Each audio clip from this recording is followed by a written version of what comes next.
la palabra a la honorable asambleísta Paola Cabezas. Gracias, presidente encargado de la sesión.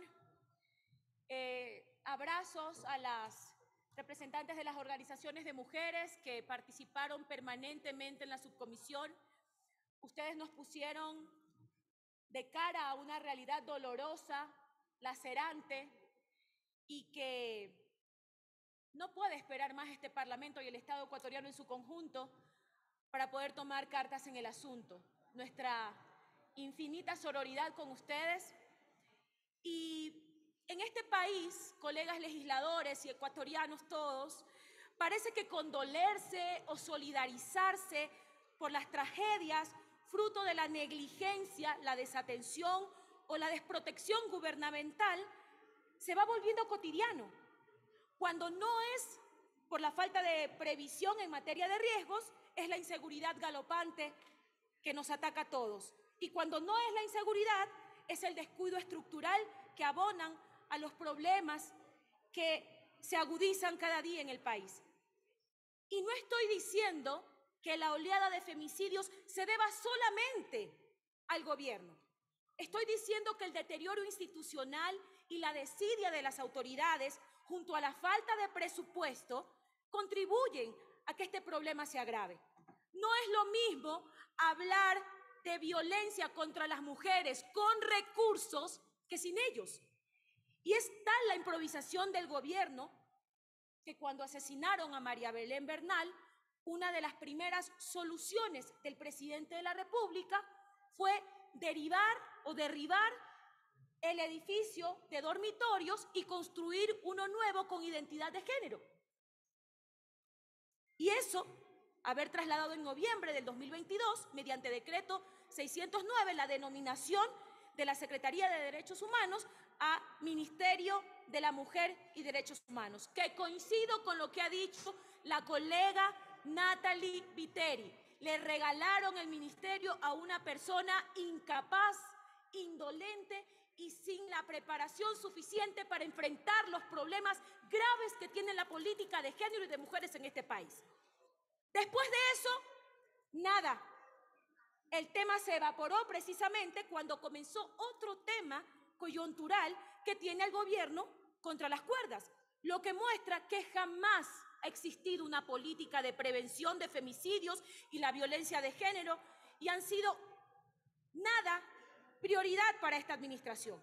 Y aunque la violencia contra la mujer está claramente establecida, existen otro tipo de violencias, discriminaciones y desigualdades en el acceso a servicios, a recursos, que las mujeres se enfrentan en todos los ámbitos en los que se desarrollan. Y esto tiene mucho que ver con el Estado y las debilitadas instituciones. Esto obliga a una mirada interseccional a este delito. Se trata de ampliar el análisis en todos los contextos, características y particularidades que configuran un escenario propicio para el cometimiento de delitos contra las mujeres. No es coincidencia que los testimonios y las historias de las madres y familiares de las víctimas de femicidio que comparecieron a la subcomisión pongan hincapié en las omisiones y errores, falta de capacitación y sensibilización de los servidores públicos, no solo de la Policía Nacional o de la DINASED, sino de las demás y de los demás estamentos en esta cadena de indolencia y negligencia en la que se ha convertido el Estado ecuatoriano. A eso hay que sumar una serie de problemas que enfrentan las mujeres en el acceso a la justicia. En primer lugar, estereotipos negativos, prejuicios machistas, falta de conocimiento y aplicación del enfoque de género por parte de los operadores de justicia en los casos de violencia de género, lo que genera grave desprotección a las víctimas, quienes son objetos de tratos discriminatorios y revictimizantes. Así que resulta obvio que el gobierno central debe promover acciones centradas a través de sus ministerios y entes competentes para cumplir los protocolos internacionales, dictámenes de cortes internacionales, jurisprudencia aplicada y otros instrumentos. Desde que se tipificó el COIP, el delito de femicidio en el 2014, van aproximadamente 1.300 vidas arrebatadas por la violencia misógina.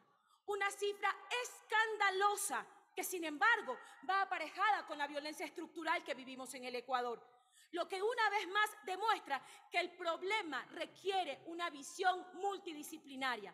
Los resultados son apabullantes. Solo en el 2022 cerramos el año con 332 víctimas de femicidios en el Ecuador, donde al menos 42 mujeres reportaron antecedentes de violencia y 9 tenían boleta de auxilio.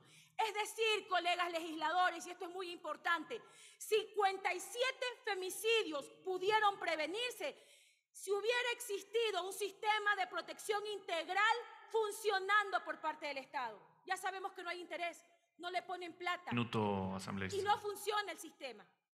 Al menos 16 mujeres fueron previamente víctimas de violencia sexual. 25 víctimas fueron reportadas como desaparecidas antes de ser encontradas sin vida, según la Fundación Aldea.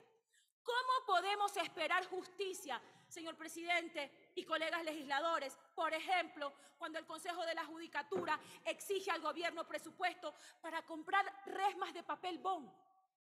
¿Cómo esperamos enfrentar los femicidios cuando tampoco existe un número de fiscales suficientes en materia de género? La falta presupuestaria dentro del aparataje estatal es una constante, la voluntad política inexistente, y ahí se inician muchas veces la cadena de negligencias de las que hablé hace un momento.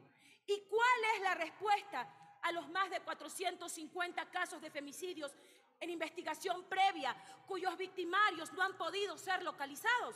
La impunidad como cultura judicial es otro problema que lamentablemente agrava esta situación. ¿Alguien ha visto alguna campaña de sensibilización en medios masivos sobre este tema? Un minuto, presidente. En efecto, y como concluyó la subcomisión, ninguna entidad rectora de la política de salud ha desarrollado campañas de sensibilización y promoción de la salud mental en la población, en particular aquella dirigida a los grupos de atención prioritaria. Las víctimas no son importantes. En este gobierno pesan más las reputaciones que tienen peso proporcional que prevenir los actos atroces. Vale más seguir guardando miles de millones de dólares afuera que invertir en la política de las mujeres que están matando en este país.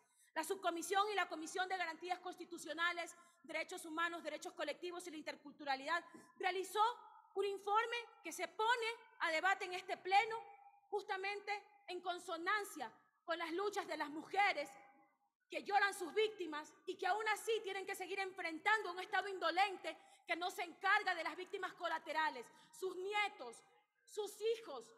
Esto es grave. Más allá de las cuestiones estrictamente formales, hay muchas familias esperando verdad, reparación y justicia. Y este Parlamento no puede trabarse en disputas estériles, concentrarnos en este momento en los temas importantes que demandan sororidad y unidad de las mujeres. Gracias, señor presidente.